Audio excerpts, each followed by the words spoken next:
What's up, guys? I'm Mark Anthony Aiello, and you're watching Locked In.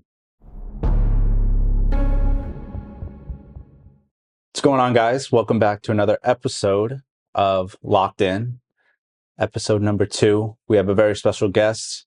We have Mark Anthony Aiello. Hey, thanks for having me, man. Good to see you, man. Thank you.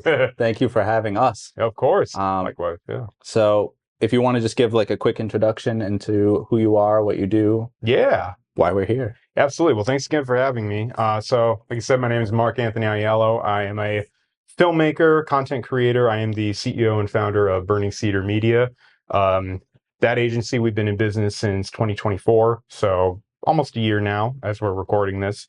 I have been in the industry as a filmmaker professionally since COVID, so we're looking at about 5 years now, and I've just been involved in the industry doing what I can, as whether it's a freelancer or we can go way back, talk about when I was dicking around at cable access stations as my first jobs, all the way back to when I was in film school. So this has been really my life for about, what are we, like 10 years now? Yeah, about 10 years. Yeah. So it's funny when hearing you say like the COVID years, because for those that don't know, Mark also is a videographer for Verona Rose. Yes. Who was on our last video. Mm-hmm. So I remember, they started talking about kind of like forming or starting to get serious during like COVID and stuff like that. And I just think a lot of moves were made creatively during that time because people had a lot of people had a lot of free time due to, for sure, whether there was like layoffs with jobs or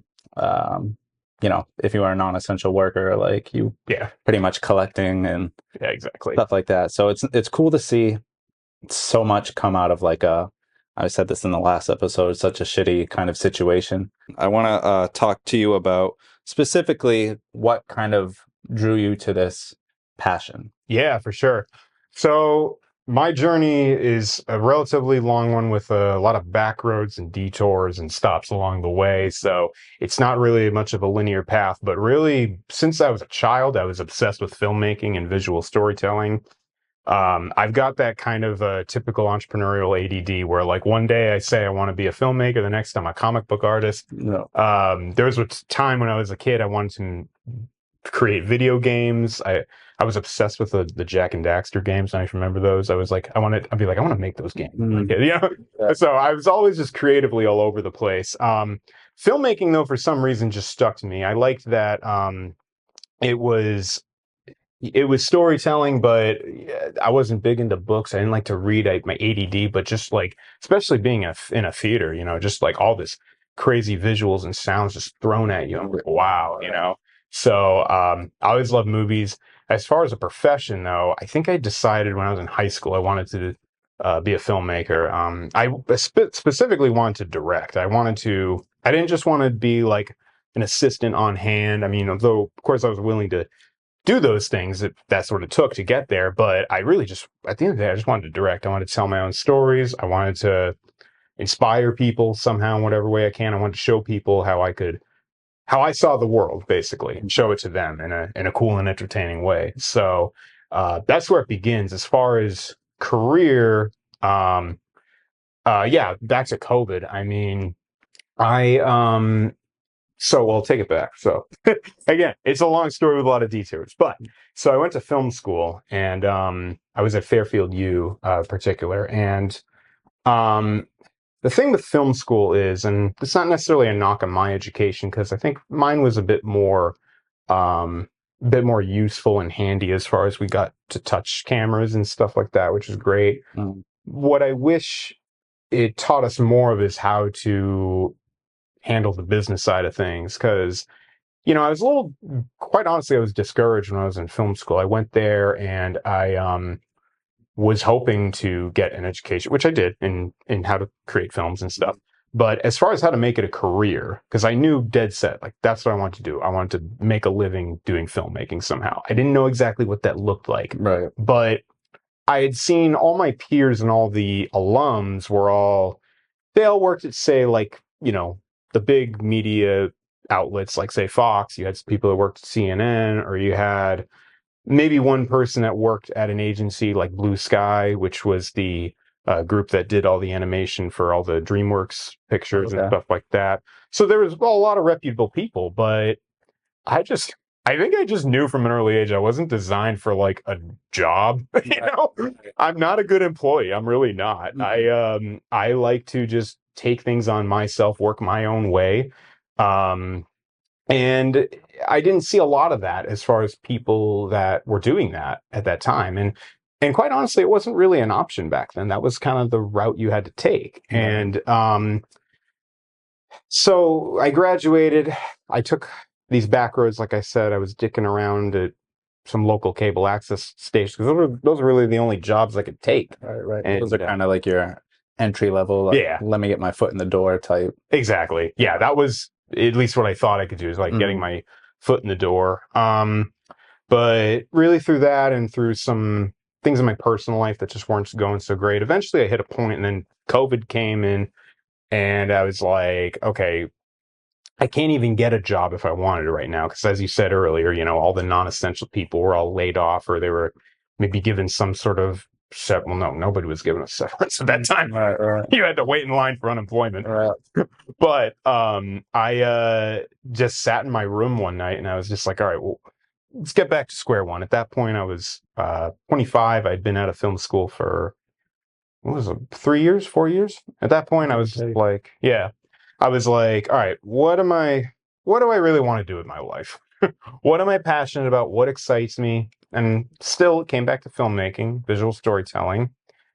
And then I was like, I just want to do it on my own. I want to do it somehow on my own. I don't want to go through studios. I don't want to go through an agency to try and get a job. I just want to like pick up a camera because at that point they were selling pretty good, pretty cheap. And meanwhile, you had this rush of content creators on YouTube, like guys like Peter McKinnon, Daniel Schiffer, that were doing all these crazy techniques with cameras. It really didn't require a lot of money to get your hands in that type of equipment, that type of editing software to do those tricks. And they were making really sick content and they were making a decent living as at least on the client side of things. Of course, YouTube, that's another topic we can get into, but Sure. I was like, that's what I want to do. I want to be a solopreneur filmmaker, and specifically I want to work with certain types of individuals, people that excite me. And those were, it still is at this point, but especially back then, the renegades. So anybody from tattoo artists to bikers to certain types of manufacturing, like steel manufacturing, what have you. I just wanted to be around grit. And I was never really a gritty guy. I was always kind of like a nerd, but I was just attracted to this. Like the scene, like the energy and yeah, exactly. Yeah. And then music too, back to Verona Rose, you know, I've just always been, I guess, an adrenaline junkie, you know? So you like the rock, the fast pace. Yeah, exactly. So yeah, so that's a long-winded answer as far as how I got into this, but that's it. So I was gonna say, kind of, guess feeding off of that, like I know you said you were, you know, big into movies, and I know just because like obviously we're friends on Instagram and stuff like that, and I see the stuff you post, like you're big into, as you said, kind of prior to this, Martin Scorsese and Robert De Niro, a bunch of those kind of, you know, Italian mobster film. Oh yeah. So do you take any inspiration from like what that is? Yes, 100%. I take a lot of, I took especially a lot of a liking into Scorsese. I would say, we were talking earlier before we started rolling, that Scorsese was basically I would say the reason I wanted to do this from a career standpoint, as far as like I wanted my films to look like that. And it was more, I guess, one on a technical side of things, and then I guess on the storytelling side of things, I just loved the delivery of characters, everything brought out. But getting really into the weeds here, but the cinematography and the editing, I was like amazed by just all these intricate camera moves. And you see it in other films like Wolf of Wall Street, or where they just have these crazy like jib movements inside like an office or something. And then the editing, basically like this sort of form of nonlinear editing where I actually directly draw a lot of inspiration from. And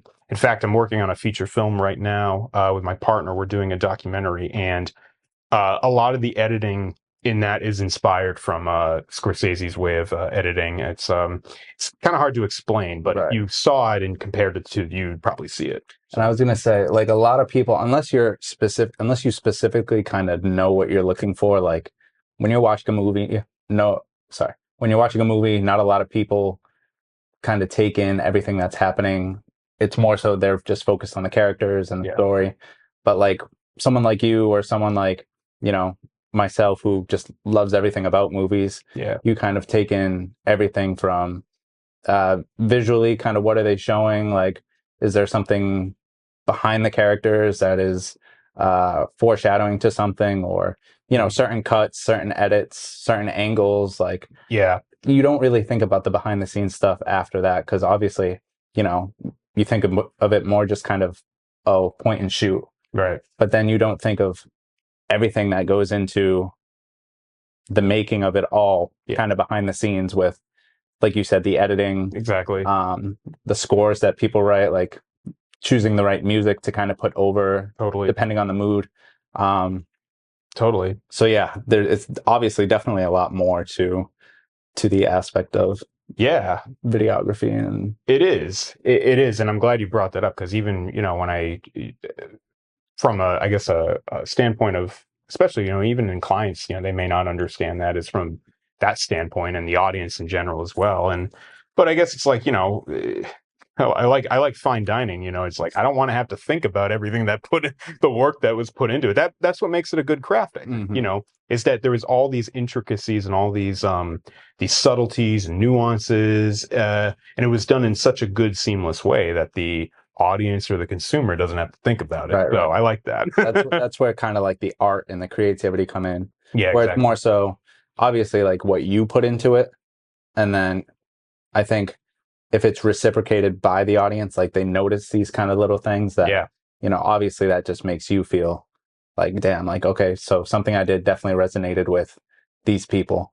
Yeah, for sure. One thing I did want to say, I know you say you kind of associate yourself with like certain clientele. And I think you basically said that your content is more so geared towards stuff that you kind of like, and you know, so, and that's kind of tough in this, like these days. Obviously you have to find like your niche and stuff like that, because there's always someone who's gonna be into that. Yeah. But, you know, kind of compared to, you know, the content of today on, you know, social media and stuff like that versus kind of what you do. Do you see any like, as far as like perhaps like me trying to drift from like the trends, and I definitely see that. I mean, and do you find it harder as well, like as far as, I guess, from like maybe like a technical side of things, of how like other creators, how they're making content, and how like maybe not so much. I mean, in the beginning, I was just copying everything that I would see, like all like the YouTubers I mentioned. I wanted to copy, but when you're starting out and you're learning the craft, you kind of have to do that because you don't know what you're doing. Right. So you kind of pick up after these people, and you know, even the same thing goes for music. I mean, listen to like, I don't know, we mentioned Slipknot. Like the first Slipknot album was just a total like rip off of bands like White Zombie and everything, you know. But I mean, that's essential when you're starting out. But now as far as like, I guess that challenge doesn't ever typically go away, because as I'm trying to always just punch out, and like I'm not even really looking at guys like McKinnon or Schiffer or any of those, and I'm not like knocking them, but like I'm more so now I'm looking at like, okay, what are some filmmakers that are out of my wheelhouse now? What are they doing with like, you know, bigger sets and more people on deck, and or, you know, what are people doing with budgets of like $1 million? You know, like that's what I'm trying to do now, which, and I think I'd like to think that's just a sign of growth. I mean, I don't know if that answers your question as far as like comparing to like what other people are doing, but yeah, so I guess that never goes away. Now, I mean, as far as a business side of things, I mean, you know, when I started out, I mean, a lot of people, especially, you know, even close to me, were just like, oh, why don't you do weddings? You know, just you do that.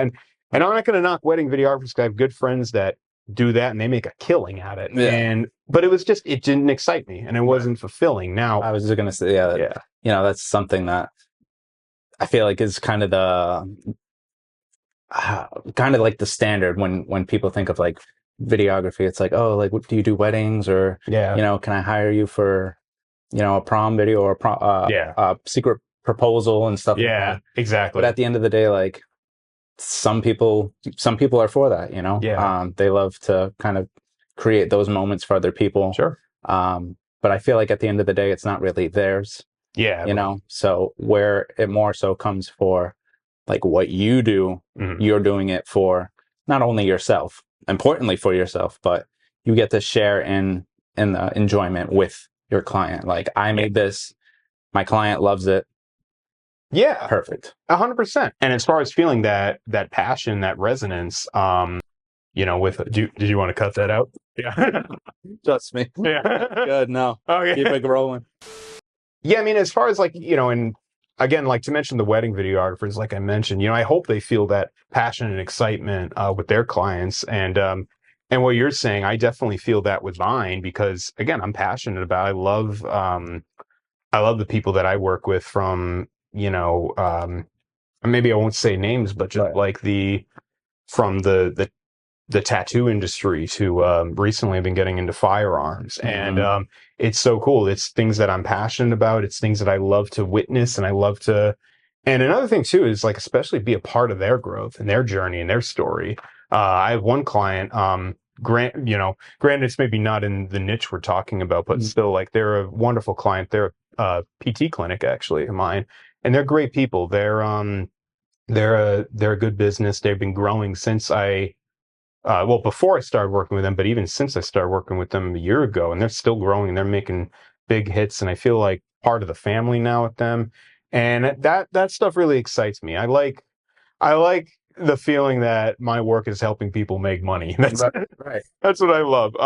Sorry, I spit on you, but but yeah, I mean, and back to the weddings thing. I mean, at the end of the day, I didn't want to work for somebody else. So as this goes on, I'm back to the business side of things, and you're an entrepreneur, you, like, in the early days, you kind of have to take what you can get.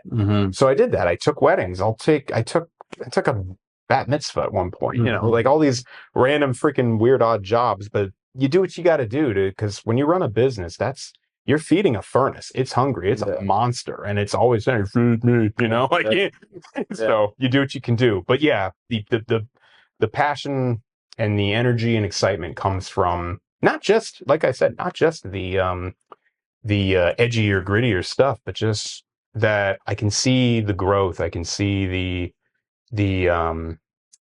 that I'm being part of it. Yeah. I was gonna bring up, like, what does keep you motivated and kind of keeps you going, but I think you answered that in yourself. But has there ever been like a time where you were just like, this is my passion, I love what I'm doing, but like, I just don't know if it's something that's gonna be for the long haul?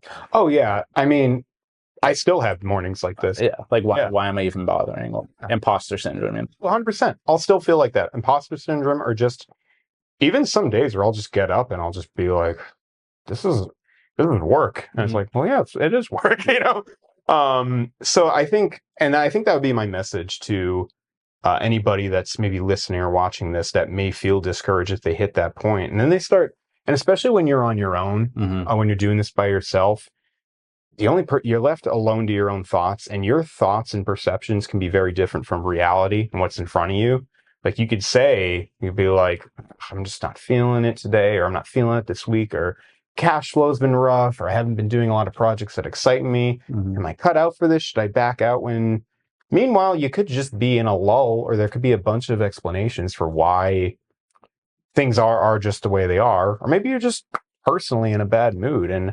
And I think it's important to give yourself a break, and especially on, entrepreneur, anybody that's pursuing anything. Like, I've got an unpopular opinion in this, because in the midst of hustle and grind culture, everybody just is saying, just, keep that wheel turning, don't stop. But at the end of the day, our energy is and capacity comes to a limit. And, when you're burning more than you're fueled, you're going to burn out quickly. And it's important. You got to set some boundaries. You got to give yourself a day off, go for a hike, or or chill out, have a cigar and a bourbon by the couch, or go out and see a show, go to the park, whatever you got to do. Just give yourself a break, relax, and reset. Decompress. Yeah. Total reset. Yeah. Absolutely. You have to. And I've always tried to do that. I like to say I'm a workaholic to an extent, but not to the point where, like, if I'm excited about something, I'll keep going and especially if it's in terms of a client project. I mean, I'm gonna deliver for them. I'm super passionate about that because I love helping people. But if I wake up one day or I didn't sleep well, or maybe I'm sick or whatever, it'd be like, you got to look at it from the standpoint of, like, I would be doing a disservice to myself and to everybody involved if I did this half-assed. Mm-hmm. That's how I look at it, at least. Right. So if you got to give yourself as much time as you need, or a day even, then, give yourself a sick day or whatever you got to do. So you'd rather, do it to your fullest potential than kind of give a product that you're not 100% about. Like, you're going to look back on and be like, wow, like, this is on my record. Like, I really put this out. Like, this is definitely not my best work. Yeah, exactly. And don't get me wrong, there are periods in time, there are circumstances where you have to, push it at the 11th hour sometimes, Mm-hmm. and you've got to deliver regardless of how you're feeling. And but it's important to kind of know the distinction of where you're at and what's more important, if that makes sense. Right. Yeah. So I know you talk a lot about, like, obviously working for the clients. Mm-hmm. We were wondering, like, does your work or your creative process kind of change when it's something more so for the client as opposed to yourself? Or do you kind of do you get the freedom to kind of integrate yourself in the work that you do for the clients? Yeah. So it depends on the project. I mean, generally, I'd like to say there is that sort of trust, and there's that trust in me and what I do and who I am to get the job done right. So if I tell them this is how we got to do it, then they'll usually abide most of the time. Right. It's tough when two kind of visions kind of collide, and one creative side says, I like it to look this way, and then the other is like, well, I don't know if that would work. Can we try it this way? But it is tough. I mean, luckily though, for the most part, I deal with as far as clientele, and it can depend as far as, like, say, for instance, I did a project recently. It was a tactical boot brand client. That was the one that you just recently put out, right? Yes. Yeah. Thank you. Yes, of course. Appreciate it. Yeah. So that was, creatively, they gave me full flexibility, and I loved that job. I loved, that's a real great partnership right there. They were amazing in dealing with. But as far as, at the end of the day, we're trying to push out a product. So, I got to ask questions like, okay, are there any features of the product we want to see? Are there things we don't want to see? Especially with the talent being a law enforcement officer, it's like, what do we got to avoid here for any conflict of interest or anything like that? With, there's some stakes involved there. So those are some, I guess you could say, limitations or considerations. Whereas if you're doing a creative project, like, again, I'll bring up the documentary working on me and my partner Alex Donovan, film's called Outliers. We're really excited about it, and it's carte blanche. Like, we're total creative freedom. I mean, the only thing would just be him and I having creative decisions of our own, but we're pretty much in sync. Right. It's a good partnership we have. So yeah, I hope that I don't know if that answers your question. No, yeah, for sure. Yeah. Obviously, you do a bunch of videographic styles, like, whether you're filming. I know, like, the last three were, what is it, the tactical boots, right? Yes. And then I'm pretty sure you did one on, like, a firing range. Was that one? Yeah. So and then a music video. Yes. Yeah.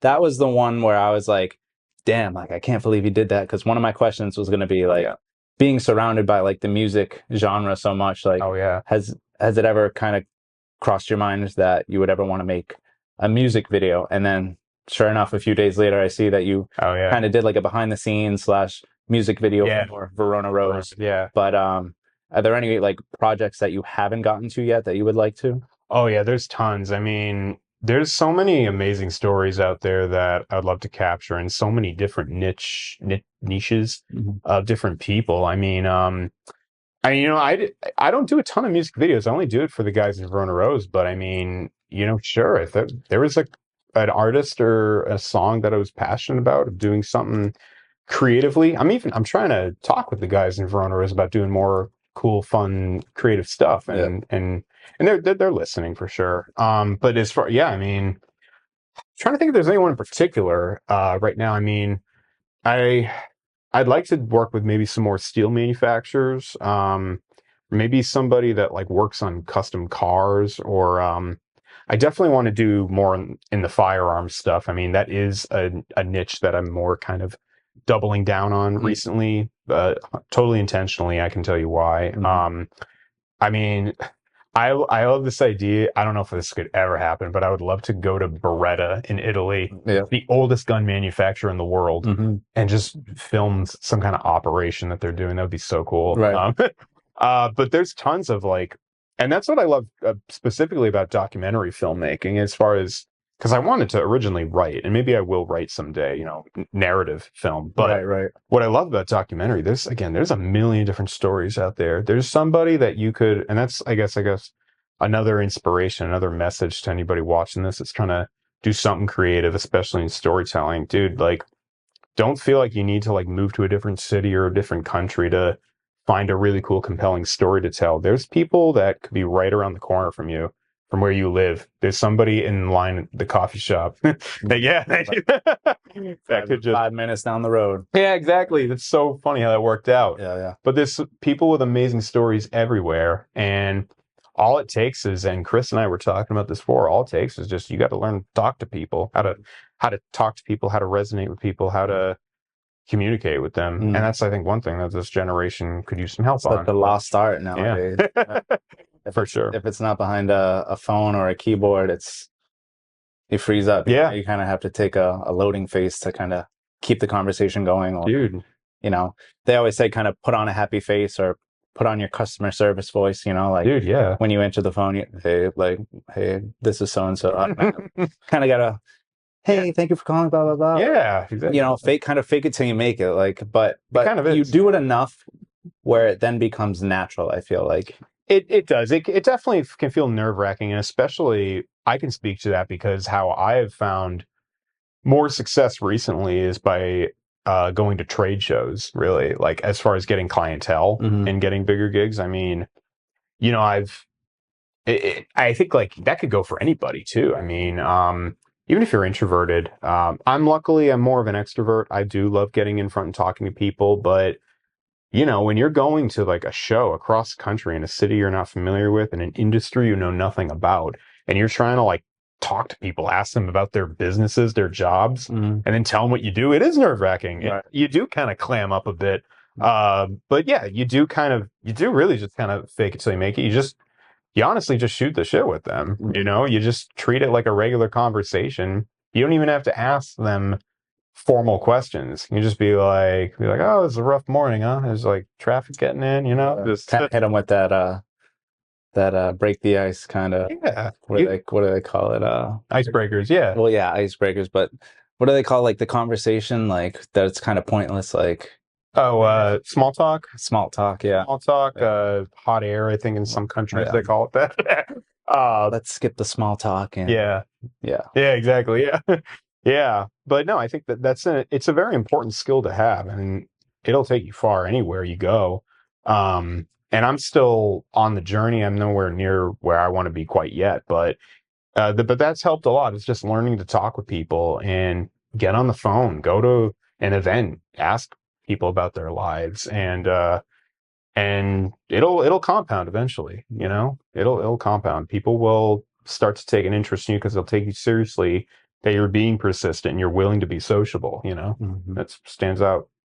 Right. Yeah. So I know obviously like you have to kind of go out of your way to find these clientele, and yeah, I think part of like what we preach is, the things that people don't see. Like, so they see, okay, oh, he got this client, but how did he go about doing it? It's like, it's the endless kind of like no's before that. Yes. Yeah. Like, Absolutely. So, like you said, just be persistent, keep on kind of pushing, and Yeah. something will land eventually. But Oh yeah. and then until you ask, it's always going to be a no.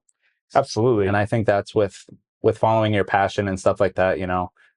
God forbid, something in your life happens and you're ill, even when you're like on your deathbed, let's say, and you're like 90, and you're looking back at your life and you're like, wow, I really wish I did this. Like, I really wish I gave myself the chance that I deserve. So yeah, we just love to kind of highlight and showcase people who do that, who take a chance on themselves, and kind of go after what they believe is the life that they want to live. Like you said, you don't feel like a worker, like you shouldn't be working for anyone, or you're not a job man. Like, yeah, you're not on let me sit behind a desk, a 9 to 5 person. So yeah. I'm not like that. I think just knowing yourself, and and back to that point too, as far as like a destiny perspective. I mean, my dad told me one thing that stuck with me. So you never regret what you do; you regret what you didn't do. That's key. I try to think of that, and I try to think of like decisions that I'm about to make, and be like, in the short term, this might suck, or this might cost me a pretty penny. Am I going to regret it a year from now or 5 years from now? Absolutely not. So why not? Why not do it? And you're still young and you're healthy. Do it. I mean, this is America. If you fail, you can pick yourself up easily. exactly. You can go broke, but you can get rich eventually. So, Yeah. and It's all what you yeah, put into it, like it's 100%. that person that you are nervous to talk to or approach about potentially collaborating with, like, that could have been the biggest yes that Oh yeah, that you've ever gotten. But that could have been your spouse. that exactly that too. What if you want to put it into like relationship senses? Sure. But yeah, like if you're eyeing this client and you're like, like I don't know if I'm cut out for it, like that self-doubt starts to kick in. But until you ask, you're never going to know. And Yeah. who knows, that could be the breakthrough that you needed. Yeah. And that can just elevate you, miles above what you thought Definitely. was possible. Oh yeah, leave no stone unturned. Like, don't be afraid to kick those doors down. And there's that saying, yeah, be persistent but not annoying. Which I think there's truth to that. But I mean, there's a gig I'm actually going to do tomorrow, and that took me. I was talking with them for a year, and I thought for sure that it wasn't going to go through. Getting ghosted, a lot of unread texts and stuff like that. But and finally here we are. We're starting things off for hopefully a good partnership. So don't be discouraged by, even if they do say no. You can always come back to them later. Just be like, hey, just want to show you this. It takes some kind of, I shouldn't say it takes skill, but it takes resilience and relentlessness. I was gonna say, you kind of grow that thick skin, like you do. Yeah. You do, and it's such an important life skill to have. Yeah. Some people who have never heard no before, and then the first time they hear it, they're like, what? And they kind of like, I don't know, they kind of freeze up. But the more, it's like exposure therapy. The more that you experience something, the more times you hear no, the less it's kind of gonna affect you later on. Totally. It's not, the first no is always the end of the world, but then the more and more you kind of get your yeses and your nos, it's becomes a balance act. So definitely, I think it's a good practice for anybody that's struggling with that. It's make a commitment every day to talk to a stranger. Right. Even if it's just somebody in front of you or in back of you in line at a Starbucks or whatever. Just talk to them. You see somebody walking their dog, ask if you can pet the dog. What kind of dog is this? Right. Whatever you got to do, just like get yourself. Because again, I'm more of an extrovert, so I never really struggled with that. Right. But there's people that can, really nervous. They'll think every scenario in their head of what to say, of what not to say, and then they don't say anything at all. Yeah, just because it just eats them alive. Exactly. But concisely, I guess, to end the interview, I know you kind of touched upon advice that you would give throughout the interview. Throughout this interview. Sure. But like, kind of, if you were to just kind of group it into a couple of bullet points, what would you tell the future of videographers based on your experiences? All right, let me think of this. Deep. I forgot that was your last question. I should have prepared this, because this is one I probably should have thought more of. Because what I can tell you now, I could give you some new advice a week from now, even, and it'll change for sure. There might be things that I'm saying on this podcast, and I look back on 5-10 years from now, and gonna be like, "No, you're wrong," Right. and I hope I do, because that's how you know growth. That's growth, 100%. As far as now, though, what I can think of, I mean, we were talking a lot about, I think, taking that first step earlier.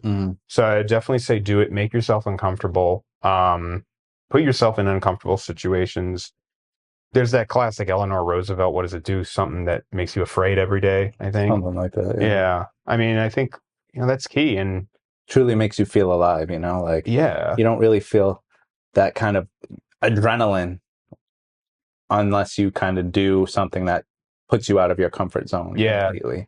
Exactly. And then looking back, you're kind of like, damn, like, I wish I did that, but I'll never get that moment again. So exactly. How can I do it now? Yeah, exactly. It's all about, expanding that comfort zone. I mean, it's like you may be, we were talking about running before this, you may be, uncomfortable doing a 5K now, but once you get to that point, like, it becomes comfortable to do a 5K after you've done it for a while. And then you're like, okay, let's push to a 10K. Let's do a half marathon, a full marathon, Yep.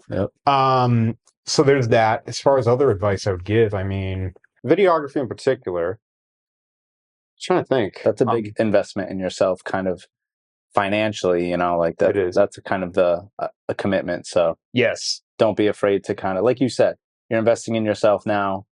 And then, a year down the road, 2 years down the road, it'll be like you never even spent the money, like. Yes. Yeah. So the returns, I feel, if you're truly in it for the long haul, the returns are greater than what you kind of dished out. Totally. 100%. Again, it all goes back to, I know it's so simply said, but what you put into anything is what you're going to get out of it. It's not like a risky stock or ETF where it could crash. It's not like that where there's a what do you call it? Like an outside factor that contributes to. Yeah, no. And at the end of the day, I think that's what it is. It's just holding yourself accountable. Yes, it really is. I mean, that makes me think too. I mean, honestly, it's like the best bit of advice I could say is don't take advice. I mean, that's just one thing I did a lot of and it helped me, but it sounds kind of counterintuitive. It sounds weird, but I think I did take a lot of advice and I think it did help me. But sometimes when you listen to a lot of people, it can kind of distort your perception, your path, and maybe what you and your heart feel is right.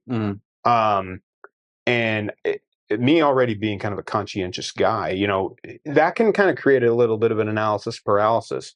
Whereas if you just kind of just did something without asking permission, asking any guidance, asking anybody to critique you or hold you back in any way, if you just went full throttle and you just made those mistakes like tenfold, that's just going to compound into, I mean, again, and back to this, what you put into it. If you're putting in those failures, because you're going to fail anyway, you might as well just do it on your own term. And it's all going to come back up and accumulate into something magical, really, and fantastical. So I would just say that, like, just believe in yourself, trust yourself more than anybody, because even when you say, the day you say you're going to do, whether it's videography, filmmaking, some sort of creative pursuit to make a living, you're going to get haters, and they're mostly going to be people in your inner circle. Yeah, people friends and family. It's crazy. 100%. Yeah. And they're either doing that from a place of they didn't have the skill or the heart to do what you're doing, and they're sort of casting out that insecurity and doubt on you, or they did have something that they were maybe passionate about, but they never did because they were afraid to fail. And actually, another tidbit of advice I would say too is don't have a backup plan. Don't have a backup. Don't have a backup plan. No plan Bs.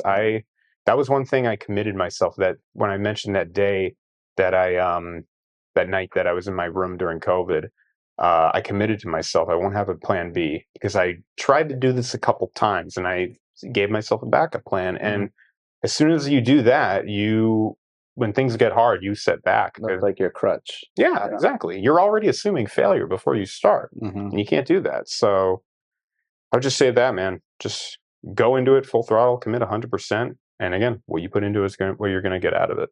Amazing. Yeah. Thank you so much, man. Dude, thank you, man. This is a lot of fun, man. We got to do this again. Yes. Yeah. Episode 2. I mean, right after Verona Rose. So thank you for being our second guest. Of course, man. We appreciate all the insight and, you know, everything that you had to say regarding, you know, videography, pursuing your passion. Like we try and do on this kind of series, just highlighting people around us, like the locals Dude, yeah. in our area. Eventually, we might even branch like you are. You know, you're going to South Carolina tomorrow. Thank you, yeah. So, hey, you never know who's out there, who's, you know, got a struggle of their own. Absolutely. But hey, yeah, at the end of the day, it's all worth it, you know? It's all worth it, man. And there's so many stories out there. We can talk about this off the air, but I'm happy to set you up with some cool, amazing people as well. And you're inspiring me because I gotta get back on creating content for myself. So I gotta when I do that, I'll have you guys on my show as well. That I'll start back up. So how's that sound? Amazing, bro. Awesome. Love it. All right, my man. Thank you again so much. Thank you so much. We appreciate it.